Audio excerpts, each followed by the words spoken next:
Hello, everybody. Good morning, or good afternoon, or good evening, depending on where you are. First thing, how does it sound? I'm trying out a new mic today, so I need to make sure I have this adjusted correctly, so let me know. Also, can you see me? But let me know how this audio sounds. So drop it in the chat, let me know. I'm going to pretend you can hear me right now until I know for sure.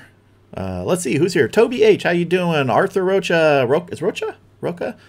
Mark McElhinney. Wells Family Homestead, how you doing? Joe Gillum, good to see you. Jim Littler, snowy Manitoba, really? Wow. I'd like a little snow here. Let's see. Cooking with James, how you doing, James? Good to see you. Daddy Dutch Barbecue and Cooking, how are you doing there? Danny Seeley, hey, 37 in rain in Minnesota today, nice. Arthur, beautiful sunny day, clear skies, 77 in Houston, Texas. Yeah, I think we're going to be about 80 something today here. But it's supposed to start cooling off into the 70s. I mean, true sweater weather here in Southern California. Yeah. Pickles, how are you doing? Good to see you, Pickles Barbecue. David Reynolds, Gary King, man, a lot of people in already. Let's see, you get caught up here. No, you're invisible, James. Oh, I need a laugh. Thank you. That was funny. Brandon Larson, the mic sounds good, but I think he prefers to be called Michael. That's true. Michael. That's like I always joke with, what is it, friends who say they're going to the gym. So why don't you call him James? That's a bad joke, but, you know, it's all I got. I'm not a comedian. So it sounds good. Okay, great. Yeah, new mic, just testing things out. The other one was having a few issues. I wanted to check on this, and I can adjust the volume up and down right on this mic without having to go into the software, so that sounds good. Let's see, what do we got here? Who am I don't want to make sure I miss anybody. Bud Light Daddy Juan in the house. How you doing? Good to see you. Zoltan, how are you doing? Good to see you here. I'm doing great today. Did anyone get a chance to see the video I put out this morning? I think it was this morning. Yeah, bacon wrapped brown sugar pork loin. I got to tell you, there was, I think, Joe Gillum. Was that you who did the one with the weave? I'm not sure. Someone did one with a weave that I saw recently, a pork loin with a weave. And I've done bacon wrapped pork loin before, but that weave looked so beautiful that I knew I wanted to do another bacon wrapped one, but I also knew that I just don't have that sort of patience and precision to do a weave. I know it can be done, but that's not my thing. But that did make me want to do another bacon wrapped pork loin. And that brown sugar under the bacon became almost like a candy, like a really soft, melty thing. Really, really good. So it's a totally simple thing to do. If you're looking to make something like that, go watch that video because it's so easy. And that thing was, I said in a comment, that thing was claimed in like 15 minutes. It was like my mother-in-law wanted some. It's a really good thing. But I had fun making that one. Let me see anybody else. Hey, Bearded Dragon Mama, how you doing? Raspberry Rock Russell, how are you doing today? Let's see. Scott, how you doing, Scott? I'm doing great today. Thank you much. Joe Gillum, yeah, it was you. I think I saw your comment about that. So yes, you were sort of the inspiration for that. Seeing yours, I just knew I wasn't going to be able to do the weave. I just don't have that in me. But man, yours was beautiful, really beautiful. Let's see. Gary King, does the weave keep the bacon on? Not really. No, I mean, in fact, I was hoping that by using a little bit of that brown sugar, I mean, I wanted the flavor from it, but I was hoping that that sort of candy stickiness would help hold it on more, but it really doesn't. I mean, I think I said in the video that when you start cutting into it, you're probably going to have some disassembly, but, you know, that's all right. Just reassemble it once the slices are cut. And it was well worth it, man. Really, really good. Raspberry Rock, Riser, new Bat Cow. There's not a new Bat Cow today. We have the two original Bat Cows, Bat Cow and Pig Robin.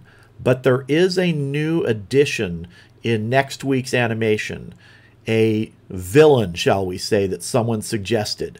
I didn't have time to get that animation done for today, but it's mostly done. So next weekend, you know, with any Meat Fund donations, there may be an appearance by Chicken Joker. Let's just say. Have a little fun with that. And it may involve some drama. You know, something may happen to either Bat Cow or Pig Robin. We'll have to wait and see. So this week we only have Bat Cow and Bat Cow Pig Robin combo, if anyone donates to the Meat Fund. Tom Calhoun, I was at Trader Joe's last night, so you know what I grabbed. 21 seasoning salute. I had to give it a try. Yeah, that's a great no salt seasoning. And if you know someone who can't have a lot of sodium, that's a great thing. Really good flavors that don't make you miss the salt. And we have people in our family who have to have real low sodium. So we use that on a lot of things. And then people who want some more salt can just add it on their own portions. But yeah, it's really good. Let's see. Joe Gillum, I had to use butcher string and some toothpicks. Yeah, you can do that. I just tucked mine under to try and keep it. And it mostly stayed there until the cutting process. You know, I tried to get right down between the slices of bacon when cutting through the pork loin. And it about 50% of the bacon stayed right there. We had to do a reassembly on the other half. Yeah. Bearded Dragon Mama, Bat Cow, and Smork. I forgot about the Smork. I was going to do some Smork stickers and stuff. I need to do some Smork stickers. Yeah. Joe Gillum, but Rise thing works too. Just get it on the grill and tuck it under. Yeah, it helps if you have like a flat cooking grate. I used that cooking grid to put it on because then sort of the bacon actually does have a surface underneath it to sort of push against versus sort of falling down between any of the cooking grates. You could also do it in a pan easily and then, you know, maybe sear it a little bit on the bottom and then just set that pan in there for smoke like a cast iron pan. I've seen people do that before too. Let's see. David Reynolds, a bacon weave is so easy to do. A 5-year-old could do it. You can do it. Oh man, it's really a question of like patience in the moment. You know, I'm fairly precise when I do things and pretty meticulous. So when I get into things like that and they're just not perfectly lined up, I mean, I originally started when I went to college, my major was mechanical engineering. I was very much into precision and I really wanted things to work out right. So when I've tried bacon weaves before, the thing that doesn't work for me is I get frustrated that my lines aren't all straight. They aren't lined up with the thing they're covered on. It just doesn't look right. I know I could do it. Maybe I'll have to force myself to do it. But yeah, it's just one of those things. It's like I get frustrated with my own lack of precision in the bacon lining up. I mean, is that stupid or what? I know, but it's just me. Daddy Dutch Barbecue and Cooking. He wants to know where in Southwest Minnesota Danny Seeley is. Yeah. As I've mentioned before, my whole family on my mom and dad's side was from Minnesota, North Dakota. So, yeah, I could go for some Minnesota weather about now. Hey, ZR's dad, how are you doing? Good to see you here. Toby H, the villain is it Man, Bear, Pig? No, I think I mentioned. I know chat's a little behind sometimes in here, but yeah. Brandon Larson, Mandy and I have already fired up the Weber kettle this morning, cooked pork, chorizo, and eggs, hash browns. Nice. Yeah, my wife just brought home some chorizo last night, so I think I'm going to be doing either some, for a video, not 100% sure, but either some chorizo Johnny cakes or some chorizo cornbread. I love mixing chorizo with other things, yeah. Pickles Barbecue, what are your favorite sides for Thanksgiving, Rye? And really everyone. Yeah, in fact, that's interesting that I actually have on my little notes here. I don't know if you can see this, my little notes for the show. Thanksgiving plans. I wanted to ask everyone any sort of special things that they're cooking for Thanksgiving. So go ahead and drop that down in the chat, anything you're interested in. But yeah, sides. My favorite side, I'm a stuffing guy. You know, and first I'm going to kind of jump into this controversy that people say, you know, stuffing versus dressing. If it's not cooked in the bird, it's dressing. It's not stuffing. I call it all stuffing. You know, so if you're going to be particular about that, I'm sorry. If it's cooked in the bird or out of the bird, I don't care. It's stuffing because it could have been in the bird.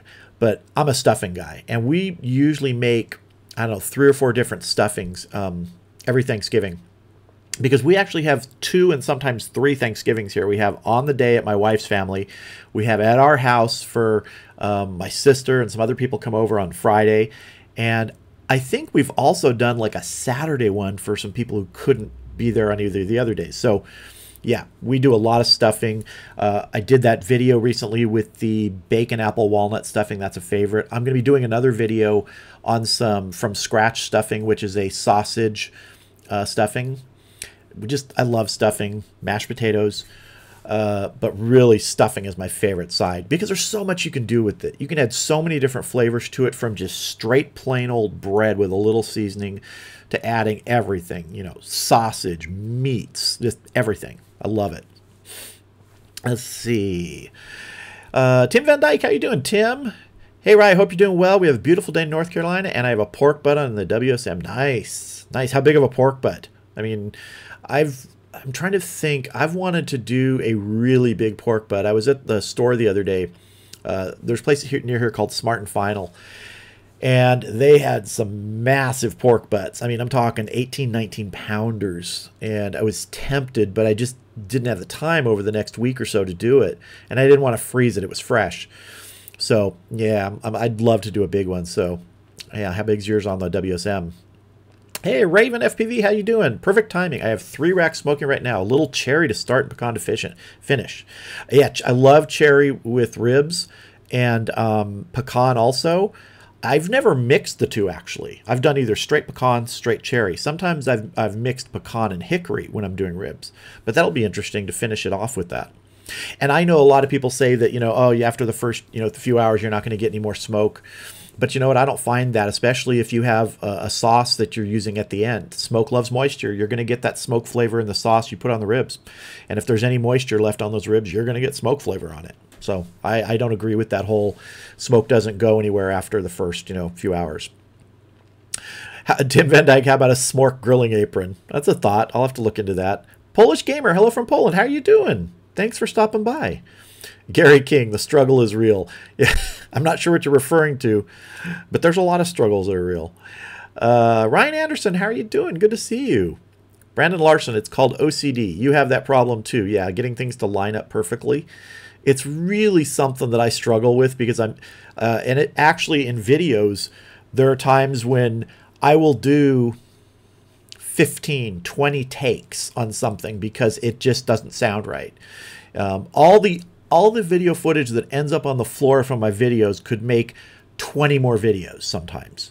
I'll just say something funny. That's why, you know, I will leave bloopers in sometimes because it's just funny to me, but sometimes it's just like the words, bleh, they don't come out or they sound stupid. I'll say just things that like, what the heck is that? So yeah, I'm a little OCD in that. Joe Gillum, I was mechanical engineering too, then I hit thermodynamics and I was like, nah, ended up molecular biology. Yeah, my daughter is a physics major right now, and she's thinking of switching to mechanical engineering. Yeah. Ryan Holyoke, how you doing? Another nice fall day here in southern Idaho. We're going to do a campfire hobo dinner tonight. That sounds cool. Hey, Louis Calamatis. What's going on, Rye? My Italian mother-in-law was cooking bacon the other day, and she tends to overcook things. So I looked at the bacon and said, it's at AFS, it's done. Nice. Let's see. Brandon Larson. Mandy says chorizo cornbread. Yeah, I was kind of thinking of the cornbread over the Johnny Cakes, although I haven't done a Johnny Cake video and I want to. And I have done a cornbread video, but I think if I do the chorizo cornbread, I'm going to do it the same way in the electric smoker because it's so easy and it comes out really nice. Yeah, just smoked in there. Raven FB. Cornbread. I get a lot of cornbread things. Ryan Anderson, Southern style dressing has more cornbread, usually in a pan. Yeah, we make a cornbread stuffing every year too. My wife usually does that, and it's really good. Hers is really nice. George Cutting, I love cornbread stuffing. Yeah, who doesn't? Wells Family Homestead, if the stuffing is good, who cares what it's called? All you have to say is, yes, sir, ma'am. Yeah, as long as it goes down and tastes good, I don't care what you call it. Checking in from Florida, how are you, Rye? John Kelly, hey, good to see you. I'm doing good. Cooking with James, what's your favorite turkey? Oven, fried, smoked? My favorite is deep fried. I love deep frying turkey. I should be doing a deep fried turkey video this year. I have a turkey in the freezer right now that I'm going to be smoking next week on the Oklahoma Joe's Highlands, so that's for a video.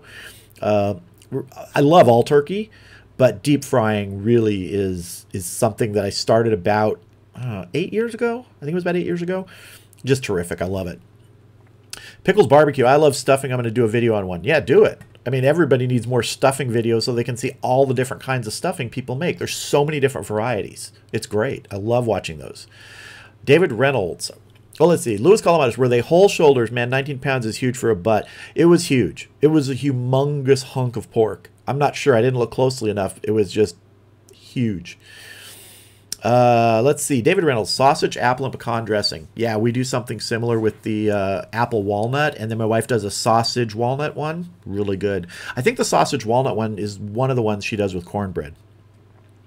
Tim Van Dyke, it's about an 8-pound pork butt. I'm taking it to a tailgate at the Panthers game tomorrow. Go Panthers. All right. That's 8 pounds about a good sized butt what I think. I mean, I've done them a little larger usually. They're usually about 10 to 12, but I love the smaller sort of 7, 8 pounds if you can get them. I can't always find them that small here for some reason, but I love that size. It's a perfect size, I think, for a family and friends. Let's see. Scent1 1000. Hello, everyone. How you doing, Scent1? Good to see you. John Kelly, what's your favorite book you've written? My wife is a big reader, and I would love to suggest your books. Oh, my favorite book that I've written is probably... It's called All for One. It's a little dark. It's a thriller. But it's kind of a little dark, sensitive subject, but it's really my favorite book. That's under my Ryan Douglas Pearson name. That's I think my favorite book that I've written. Yeah, that one. So it's really about genre, though, what your wife is into, and I have a couple that are slightly different genres, but yeah. Let's see. Let me get caught up here. Pickles, Wells, good pickles, that one, pickles, David Reynolds, no such thing as 16, 17, or 18-pound pork butts. It's actually 2 butts in one package. Oh, is that what that is? It looked huge, man. I got to tell you, I think it said, I want to say it said 18 pounds on it. It was huge. It's cryo wrapped. So you know what? You may be right. It might actually be 2 in 1. I didn't even think about that, because you can't really see in those cryo packs. They're just so tightly sealed. But that's possible. Licks59, I smoke about 32 butts a week for the last 13 years, yet to see a butt over 14 pounds. Wow. Well, yeah, then David may have the answer for that. It wasn't an open butt, so I couldn't see that. Danny Seeley, Windham, Minnesota. Okay, you're nice. That's are you Southwestern? I'm trying to picture where that is, because my family was all around from Alexandria, some in Minneapolis, St. Paul. Yeah. Pickles Barbecue, you love the bloopers? Well, thank you. They're fun to leave in sometimes. You got to have fun. Yeah, Scent1 1000. Bloopers make things a lot better to watch. Yeah, I mean, if it's a funny blooper that I can laugh at, I'll put it in. Some bloopers aren't as funny. They're just, me almost dropping a knife on my toe. Which I haven't stabbed myself in the foot yet with a dropped knife. Not yet, and I hope my foot works pretty quick. I can usually jump out of the way. But I have to worry about that, because what you can't see when I'm cooking is especially our little dog, he's usually at my feet because he's a survivor. He's the guy who would find food after a nuclear holocaust and still be alive. He's like a little vacuum cleaner that runs around and picks up everything that drops on the floor after a party when 30 people are there. He's the little vacuum cleaner. So he's usually at my feet waiting for something to drop. So I'm always worried I'm going to drop like a knife or a fork or something on him. Let's see here. Where are we at here? We get caught up. Kevin Knoll, how are you doing? Good to see you.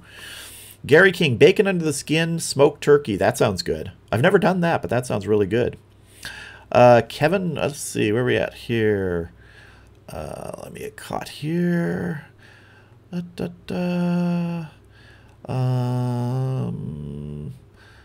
caught up. David Reynolds, hoe cakes. Yeah, aren't Johnny cakes? Isn't that another name for Johnny cakes? Hoe cakes? That's what I thought. I remember reading that. Hilbert, hi Rye, do you ever use lump in the kettle? Yeah, I do use lump in the kettle if I'm direct grilling something. I generally don't use it on videos, partly because it's harder to control when you're talking about timing. Briquettes are much easier to control when you're talking about, when something's starting, when it's getting ready to cook, when you're going to be done. But I love direct grilling over lump hardwood and things like that. It's really good, yeah. Let's see. Where are we at here? Scotty's Backyard Barbecue. Hello from northwestern Wisconsin. Good to see you. Yeah. Kevin Knoll, knife on the toe might be funny. It might be funny, but it might also hurt. Thank you, Raspberry Rock, for handling that. I didn't get to see it, but thank you very much. Appreciate that. Not sure what's going on. Let's see. Yeah, sent one. Having a dog is good to clean up like that. It's always funny when we have a party and there's a lot of people over and, you know, things get dropped on the floor. You're having food, you know, crumbs and stuff like that. And as soon as I let the dogs out, because they're usually hanging out in my office if we have a lot of people over, boom, the dogs are out there. The floor is clean. Yeah, dogs are great vacuum cleaners. Let's see. George Cutting. Who all on here likes hot water cornbread? I have never made hot water cornbread. I've heard of it. I've never. What's the difference actually? Go ahead. If you have something, drop it in the chat and tell me what that might be. You know, what's the real difference with it? John Kane, how are you doing? Good to see you here. You're not late. We just got started, what, 20 minutes ago. Wow, we're 20 minutes in already? Wow. All right, let's see. Raven, yes, Costco got me with 2 butts instead of 1 large one. Also, the ribs got yesterday turned out to be 3 racks instead of 2 thick ones. I should pay attention. Yeah, I've noticed in those cryovac packs, unless you really look carefully, there's usually more than 1 rack in there, especially when you're talking about the baby backs. Like I've purchased a rack before, and I knew it was more than 1, but I didn't know it was 3. I just thought it was 2. So yeah, that's happened before too. Zoltan, I love your grilled veggie video as we eat a lot of vegetables in our family. Thanks. I love grilled vegetables, and here's the sad thing is in my family, in my immediate family, I'm one of the few that likes grilled vegetables like that. And I just love them. In fact, I have some of those left over in the refrigerator for today. I'm going to have some for lunch later. I just love good grilled vegetables. Yeah. Kevin Knoll, Costco hides an extra rack in those 2-packs. Yeah, they do.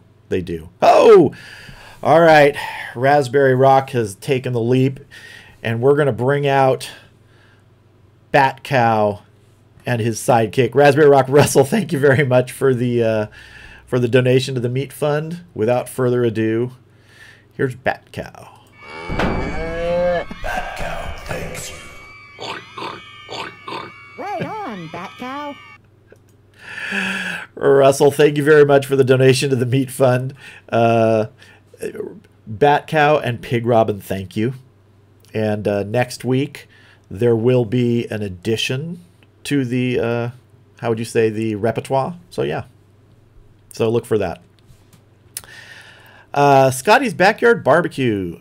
You're so right about the lump charcoal in the kettle. I used it once, never again. It kept plugging up the vents on the bottom. You know, I don't mind using it for like grilling steaks and things like that where you want some of that lump hardwood.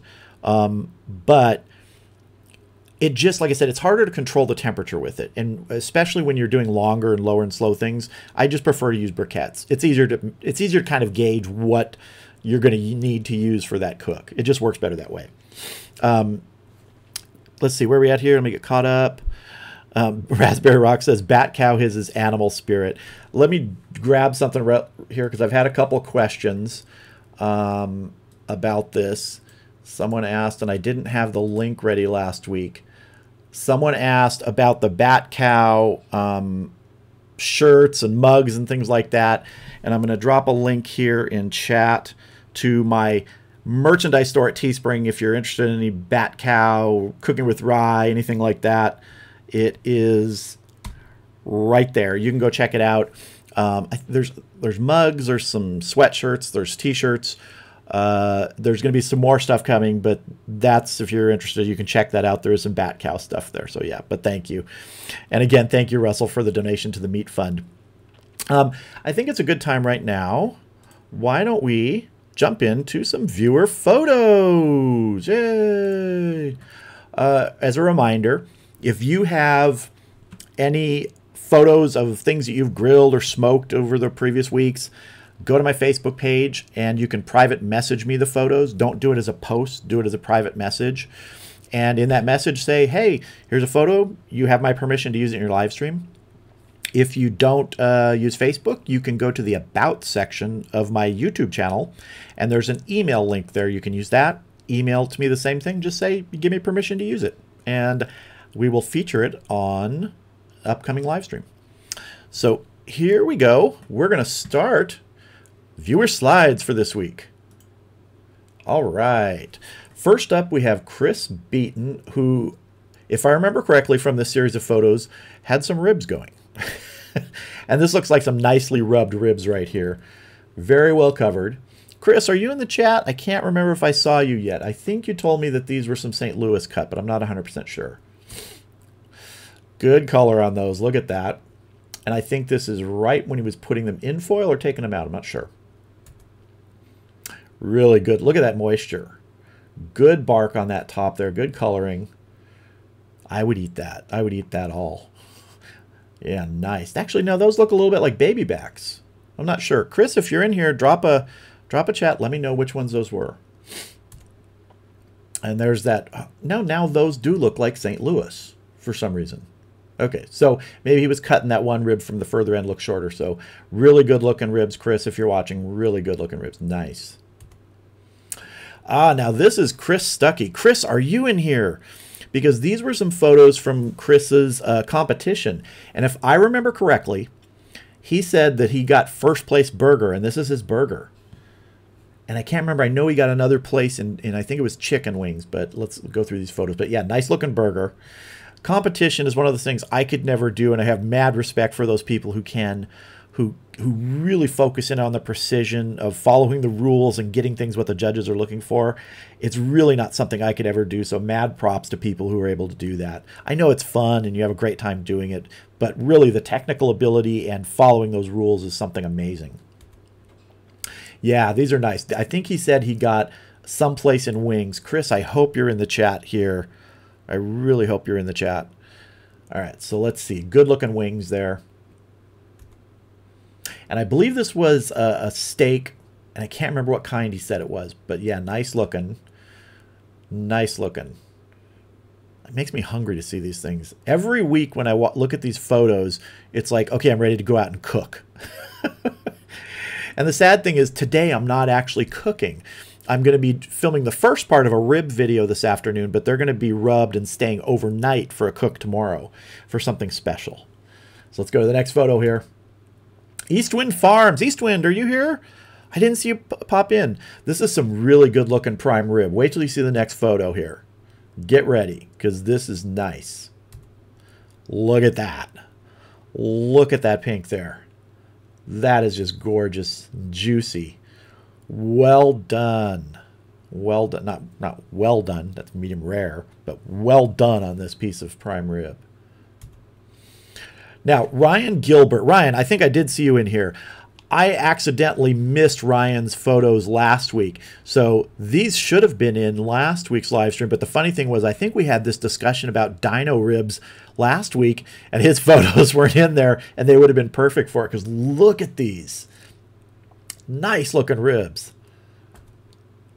Whoa. This is always the thing that amazes me when you're getting these great beef ribs, is look at the thickness of them. And that's why I always say when people do great beef ribs like this, they're like brisket on a stick. I mean, look at that. Just beautiful, beautiful ribs.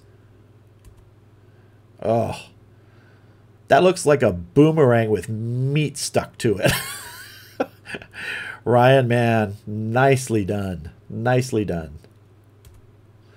Ryan Holyoke, we got some pulled chicken here, I think, if I remember correctly. Some nice pulled chicken.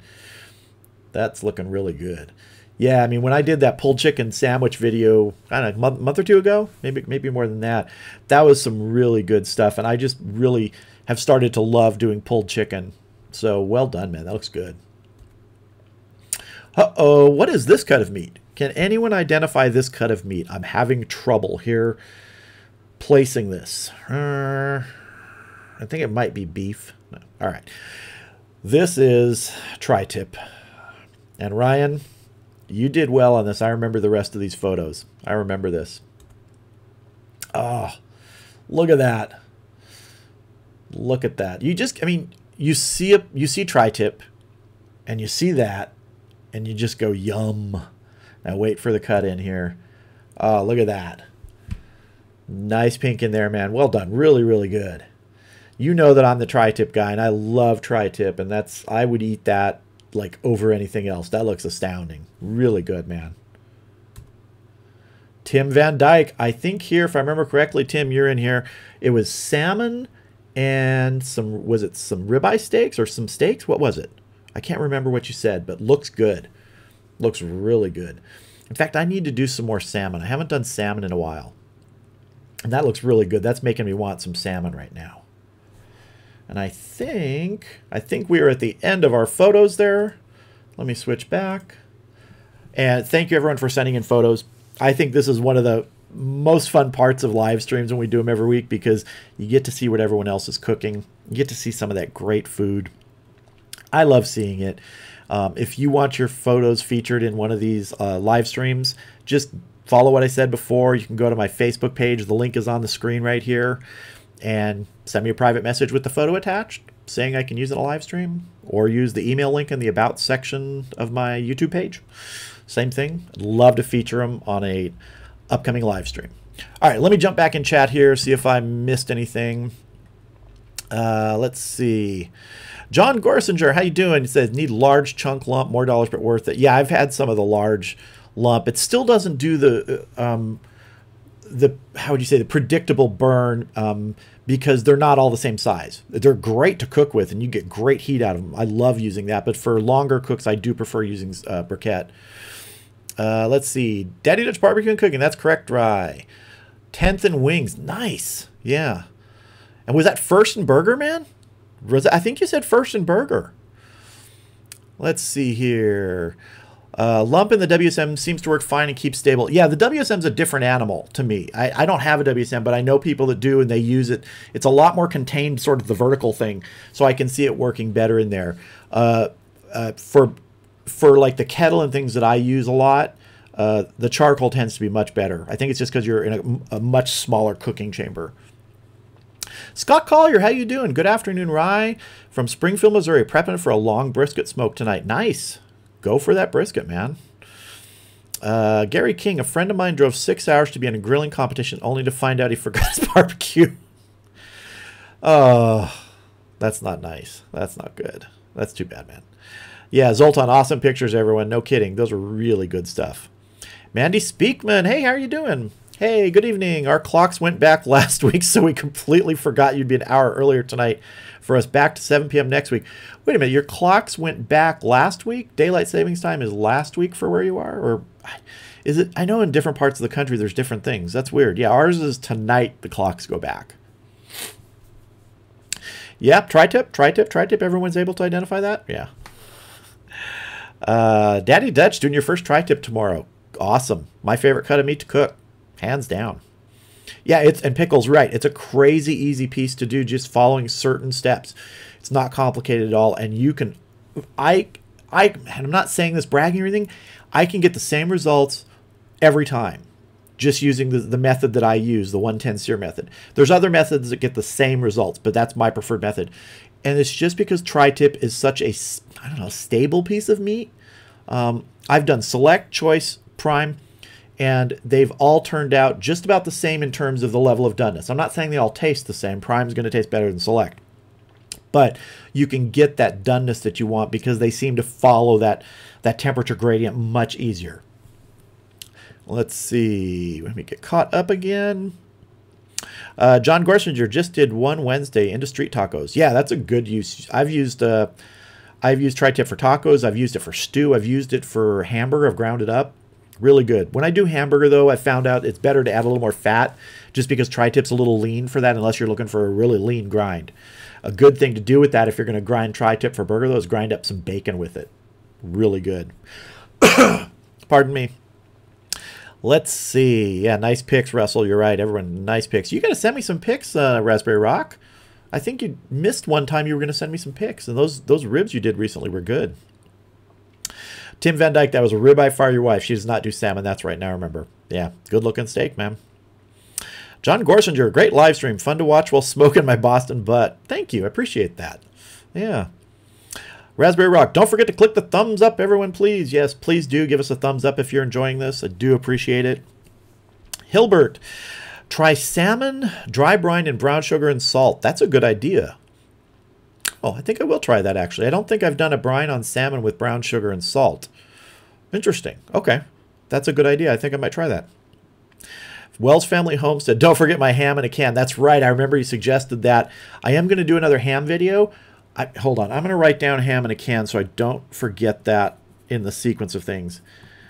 I like taking things I think you've seen probably a couple videos of mine where it's like I did a, how to make frozen burgers better, how to make box stuffing better. I like taking things that people would normally just use that aren't fancy, they're just plain, and is there something you can do to them to sort of make them a little bit better? So the idea of, ham in a can, taking that and smoking that and making it better is a good idea. So I do want to do that, yeah. Sent one, America's the only country that sets its clock a week late from the rest of the world. Yeah, I mean, I understand the whole daylight savings time back from, the whole agrarian thing. I don't know what the usefulness of it is right now. I got to be honest, though, and this is probably going to be a controversial opinion. I'm one of those people that loves it when it gets dark, like at 4 o'clock or 4:30. I just love this time of year when it starts getting dark earlier for some reason. I just do. Yeah. Mandy Speakman, also, it's my birthday today. I'm 21 for this 22nd time. Happy birthday, Mandy. I would do the math, but I don't think that's a nice thing to do. So happy 21st birthday. Yeah. Let's see.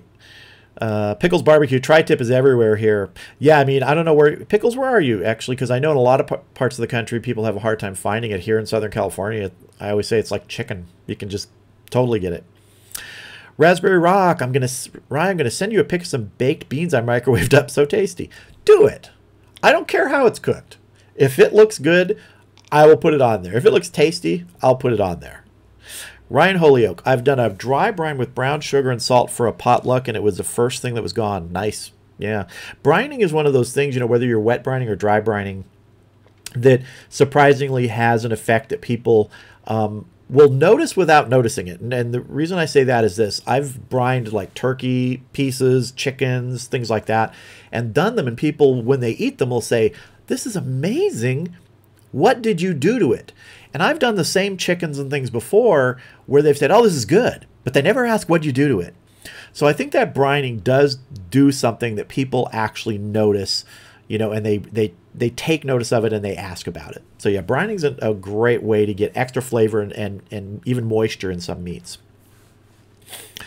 Pickles Barbecue, what's your take on live versus filmed versus a new premiere? I haven't done a premiere yet. I think what Pickles is talking about is there's a new thing on YouTube where you can put a video up. It's just like a normal video, like one I put up this morning, but you can do it as what's called a premiere, where when it goes live, everybody can chat at the same time. It's kind of like a live stream, but with a video playing. So people can watch the video, the creator can be in there, chatting and typing and answering questions. I haven't done it yet, and I probably will do one, but I want to find the right video for it. I think it can be overused. I've seen some channels that just started using it, and they've done like 3, 4, 5, 6, 7 videos in a row that are premieres. I don't know. I think it loses its special ability for that. I could see doing it on a longer video in my case. So if I end up doing, something in the next month or two that's going to be a 20-minute, video or more, I think I might try it with a premiere just to have some time to interact with people like we would here in, live stream. So yeah. Let's see here. David Reynolds sent you a few oiks. Well, I'll put in oiks too, but I see. All right, pics. Yeah, great. Thank you very much. I'll look at them and we'll get them in the next live stream. Gary King, I don't recommend dollar store steak. I've seen people do, in fact, there's a channel that does, I can't remember what it is. They take like those really inexpensive things that you can buy like at, the dollar store, 99-cent store, things like that, and cook them and try and make them better. I wouldn't go that way. I'm talking about going to like the butcher counter in the case and just getting like it's just the steak that's there. It doesn't say anything on it. It doesn't say prime, choice, select, anything. Just take that steak and see what you can do with it. I love doing that stuff. It's fun. Oh, we have another donation to the meat fund from Wells Family Homestead. Thank you very much. So I think we're going to have a return appearance here from Bat Cow and Pig Robin. Bat Cow, thanks you. Right on, Bat Cow. And thank you very much, Wells Family Homestead, for your donation to the Meat Fund. Just be aware that, next week, hopefully with that, if the animation's done, which it should be, that there's going to be some drama between those two characters you just saw there. So, just be aware. If you're sensitive to these things, I don't want anyone to get upset, but just be careful. So, but thank you very much. I appreciate that. And I don't know. I think I did pretty good on the Pig Robin voice. What do you think? I think I did okay. Yeah. James Dean, hey, how you doing? Hey, Rye, I ran with your sticky ribs at a get-together a couple weeks ago. I had a lot of happy people at my house. Yeah, you know, a lot of people do sticky ribs. That was a fun one to do. Obviously, they're not the cleanest things to eat, but I got to tell you, you're right. People love them. They're just, though people will get dirty for sticky ribs that taste good. You know, you got to have a lot of towels and wet wipes and things around, but I got to, yeah, those are good ribs. I'm glad you made those and people enjoyed them. Yay, more Bat Cow, Russell, you're right. Bud Light Daddy Juan, what's your best method trick in trying not to waste charcoal or saving charcoal? How much do you reuse charcoal? I reuse charcoal all the time. In fact, I think, was it the pork loin video or the one before? I'm trying to remember. I think it might have been the turkey thigh video. If you'll notice, I used the slow and sear. I think it was that video. And in the bottom of the slow and sear, you'll see a layer of smothered charcoal that I previously used and put back in there. And that just sort of created the bridge between the lit charcoal and the unlit charcoal that I then added over. I reuse charcoal all the time. As soon as a cook is done, I shut the kettle down or the offset, whatever. And whatever charcoal is left that still has life in it, I'll take and reuse. The other thing I do is, if I know it's going to be, you know, an 8-hour cook, let's say you're using the slow and sear. For like a 7 or 8 hour cook in the slow and sear, you're going to use a full thing of charcoal. That slow and sear is going to be pretty full. If it's going to be a 4-hour cook, it's really not going to need that much charcoal. You're probably going to be only about, you know, half to 2/3 full. So it's just kind of over time I've developed seeing how much charcoal something's going to take. And that's one of the reasons I like those little Weber briquette baskets that I use. That's just like a pair of them. And I'll use one of them sometimes because just filling that up, I think it takes about 20 briquettes to totally fill that up. And I'll just add briquettes over time. You've seen me in videos, you know, grab that with tongs and shake it out so that you knock the ash off and creates better airflow. And then I'll add more briquettes on top to what's already burning in there. I control it by not adding too much at the beginning, I guess, is the best answer I can give. I much prefer to add more charcoal. You know, if you've done it long enough, you know, you'll see there have been times everybody, including me, has added way too much charcoal and your temperature spikes. You got to play with the vents to try and dial it down. I'd rather have to add more and dial the vents to keep things up versus down. Yeah. Marco Werner, how you doing? Marco, good to see you. Doug Cox, hey, how you doing there? Cooker of bacon rinses flopadick. Good morning. Sorry I'm late. I'm glad you could make it, Doug. Good to see you. Let's see. Hilbert, I tried smoking pecana with olive wood after seeing you using it. Loved it. Also, it seems to give a smoke for a long time. I've found that too with the olive wood. That olive wood, and I know a lot of it depends on seasoning, but that olive wood that I have burns very stable. It catches very well. And I can't argue with the flavor, especially with beef. I love that with beef. I've used it on chicken, and it's really good on chicken, but I think it really shines on beef. And I'm really looking forward to trying that olive wood on some lamb soon, because I think it would do great on a leg of lamb. So, and I'm going to have to probably get some more olive wood after my next olive wood cook, because my olive wood shelf out on my wood shelves is just about empty. So, yeah. Let me see here. We gotta hold this. Let me get some stuff here. Getting caught up. Patrick Page, how are you doing? Good to see you. Brandon Larson, I always reuse the charcoal that's left in the bottom. Yeah, why not? It's fuel. It's still there. Tim Van Dyke, I'm the same way with charcoal. Save and reuse all I can. Yeah, yeah.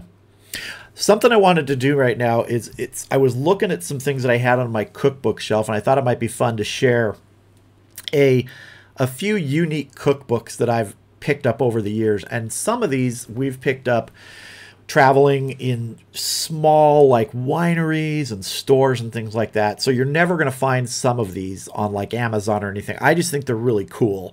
So I wanted to share just some of them. So the first one here, you can see this. It's called A Taste of Jersey. Now, this is not New Jersey. It's Jersey. I think they're the Channel Islands off the United Kingdom, UK. So this is A Taste of Jersey. And some of the recipes in here are just really cool when you look at them. I don't know that I could make a lot of these because it's really hard to get some of these. But like this one, conger soup using conger eel. I mean, you're going to go through these. I love the names of this. Listen to this. Soused mackerel. I just love the name of that recipe. Soused mackerel. Sand eels. Jersey bean crock. That actually is one that could be done. Frico beans and potatoes. I'm not sure what frico means. I'd have to read some more of that. But this is just a cool little, I mean, look at it. It's tiny. It's only probably like 15 pages. But we picked this up on our travels. I think it was in a winery somewhere. And I just love weird little cookbooks like this. The other one is this one. And this one is actually, I think you might be able to actually get this on Amazon or something. I'm not sure. But it's called the New England Sampler. And it's by Jan Segrist. And it's got some really cool little recipes in it that are fairly authentic New England. You know, the basic ones, you know, baked beans, things like that. But like red flannel hash, fanny daddies, which are fried clams, good corn chowder, brown bread. We do a lot of brown bread, but it's more of an Irish brown bread. And this one I remember looking up, it's called Anadama bread. Anadama bread. And it's made with cornmeal. And I want to try and make this actually. But yeah, this is a cool little book, New England Sampler. If you ever can find this, it's neat. Again, it's not big. It's, you know, maybe, let me see how many pages. 50 pages max. So, cool little thing. And this is one, I'm going to save my favorite for last. But this one is cool. If any of you are familiar with California and, let's see, garlic. Gilroy. Gilroy is considered the garlic capital. And that is, they grow a lot of garlic around there. And this Garlic Lovers Cookbook is really cool. It has amazing recipes in it that use garlic, of all things. Surprise, surprise. Steak and mushroom San Juan. I mean, dilled green beans with garlic. Just tons of great recipes. And it's broken down into, you know, main dishes, salads, things like that. So this is a really cool little cookbook if you ever come across this.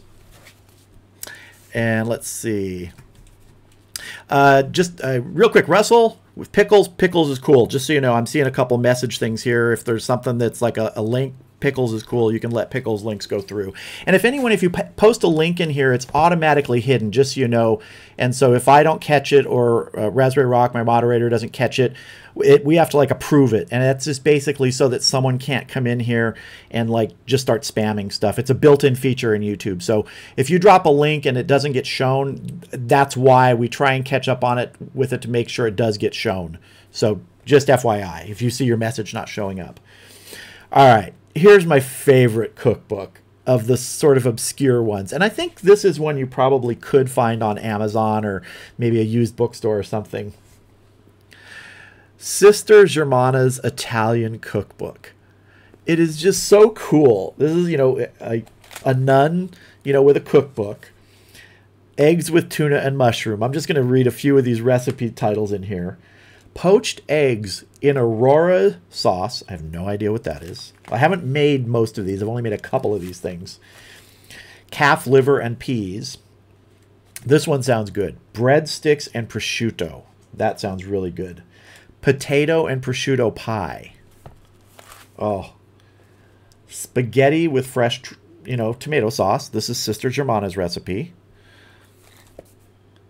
Let me get one more thing here that was there was one in here that sounded really neat. Oh, this one. Okay. Omelet with cheese and salami. Now, I've never thought of using salami in an omelet, but that actually, when you see that, it makes sense. But yeah, so that's another very cool little cookbook that I have that I like. That's my favorite of obscure cookbooks. Sister Germana's Italian Cookbook. So there you go. All right, let me jump back in chat here real quick.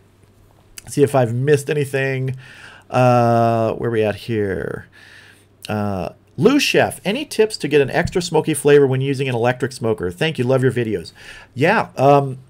Smoked salt. If you go to my channel and you search for smoked salt, and there's other videos like this on YouTube, you can find lots of them.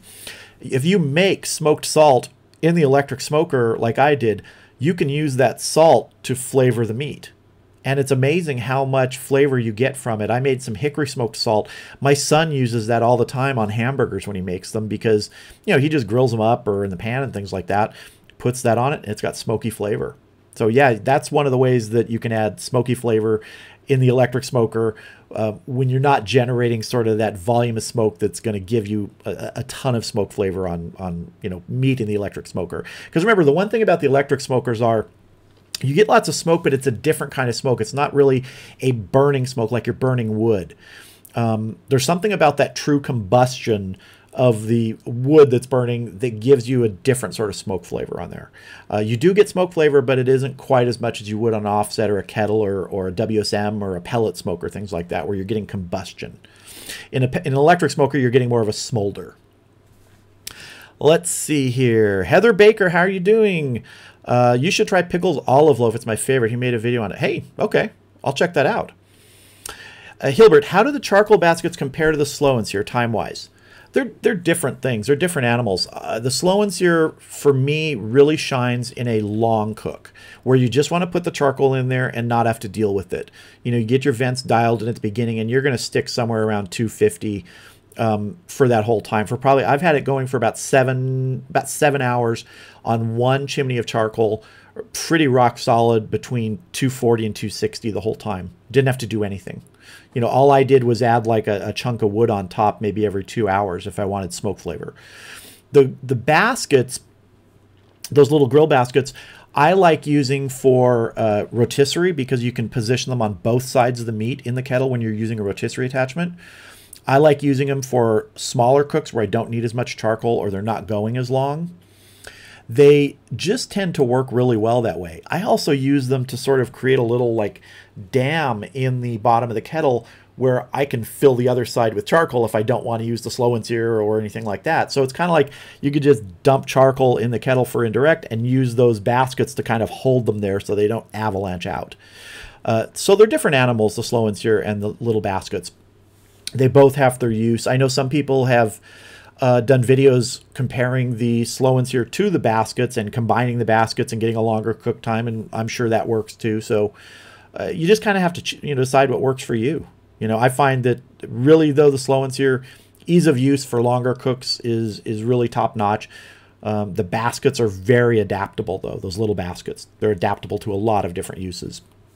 And I will also take those baskets, put them together in the center of the kettle if I'm not going to use the vortex. Let's say I don't want a super high heat, but I do want concentrated charcoal. I'll put those two baskets together in the middle of the kettle, so create sort of a circle with charcoal, light that, and I'll cook on that over with cast iron so that you have more of a space between that and the cooking grate versus the vortex, which is like right there. So you don't get quite the heat from that, and sometimes you don't want that screaming heat that the vortex provides. Let's see. Raspberry Rock, slip of the finger. It happens. I've done that too. So if you accidentally get hidden or something from me or Russell, it's actually kind of hard when you're trying to do these things, the three dots, and you're hitting. I've actually accidentally banned people before and had to unban them. That's a little bit embarrassing. So yes, please forgive us if we make a mistake. Boxy TV, great channel. Keep up the great content, Mike. Thank you very much. I appreciate that. David Reynolds, it is so children don't go to school in the dark.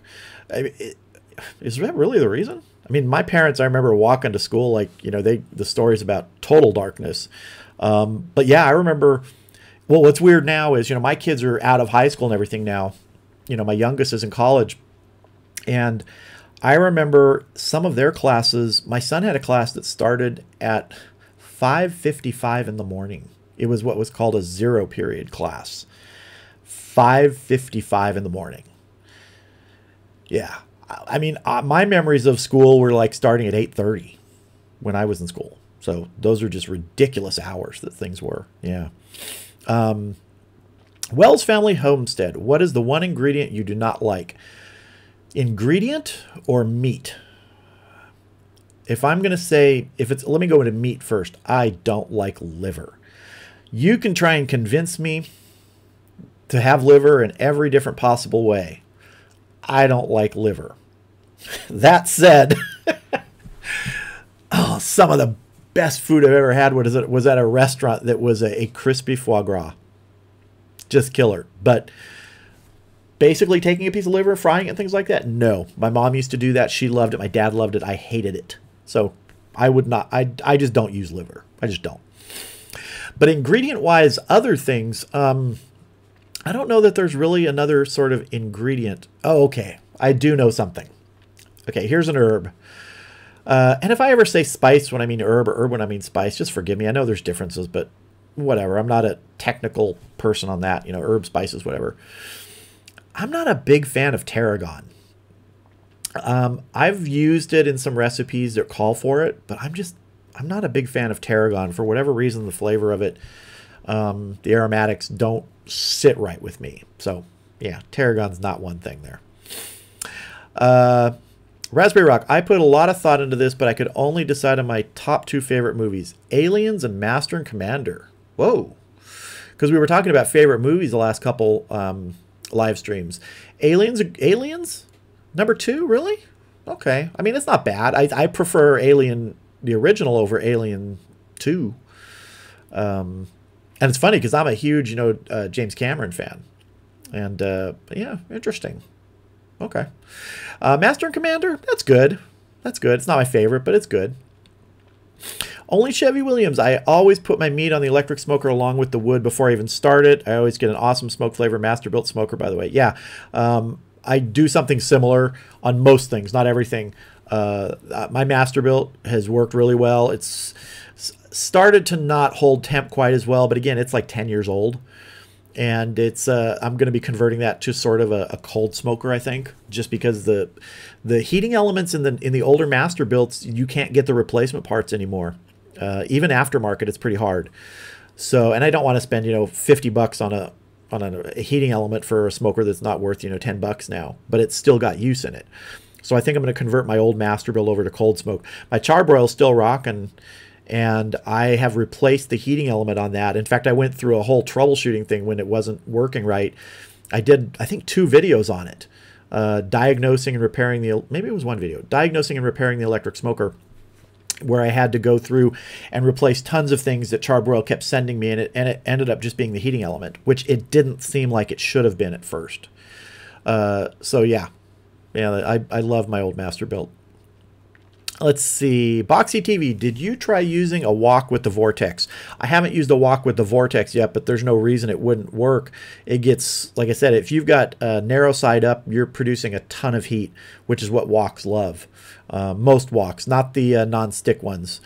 If you're talking about like a stainless wok or a solid metal wok without any sort of coating inside, they love that super high heat. Yeah. Adam Morales, how you doing? Late sign-in on vacation in Vegas. Just saw the new uploads. Thanks again, Rye. Adam, I appreciate that. Thank you very much. That's awesome. Let me see here. Let me make sure I got everything caught up here. All right, we're getting close to an hour, so I think we're getting close to time to wrap this up. Make sure I covered everything. Once again, if you have photos, you want to send them for next week's live stream, go ahead and send me a Facebook message with the photo attached. And a message saying that it's okay to use, or use the link in my About section of my Facebook page, or my YouTube page. There's an email link in there. Same thing.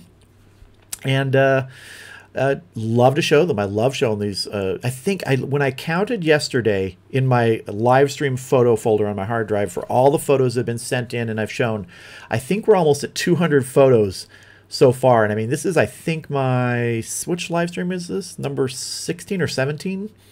So, and I don't think we started doing photos right away. It was a suggestion by Raspberry Rock, Off Grid Cabin, my friend Russell, who said, really you should do is ask people to send in photos. And that was, I got to say, an awesome suggestion, because I loved seeing it, but I know that everybody else loves watching this stuff and seeing what everybody else is cooking. So keep doing it, because I can't believe it's almost 200 photos so far. I mean, I've just been live streaming, I think, since July. I think somewhere in July might have been my first one. And then one other thing, remember, I mentioned it last week, still doing the Saturday live streams. There will be a cooking live stream coming up. The weather is changing, so I can get my equipment outside where it's not going to overheat in the heat. But we're all set to go with on that. But also, and I'll be putting out a notice on this, I will be doing a Wednesday live stream the day before Thanksgiving here in the States. at 4 p.m. Pacific. Just going to get online, talk food, talk Thanksgiving, talk recipes, talk anything you guys want to talk about. I don't have a set amount of time I'm going to go for. Could be 1 hour, could be 5 hours. I don't care. So if you're around on I can't remember the date. It's the day before Thanksgiving. If you're around then, check it out. There'll be notices that go out. We still have a couple, 2-3 weeks to go before that. So let me double check chat real quick. Let's see. Yep. Everybody, thank you so much for stopping by. I do appreciate it. And Bat Cow and Pig Robin appreciates it. And next weekend, Chicken Joker will appreciate it. So everybody, thank you much for stopping by, and I'll see you next Saturday.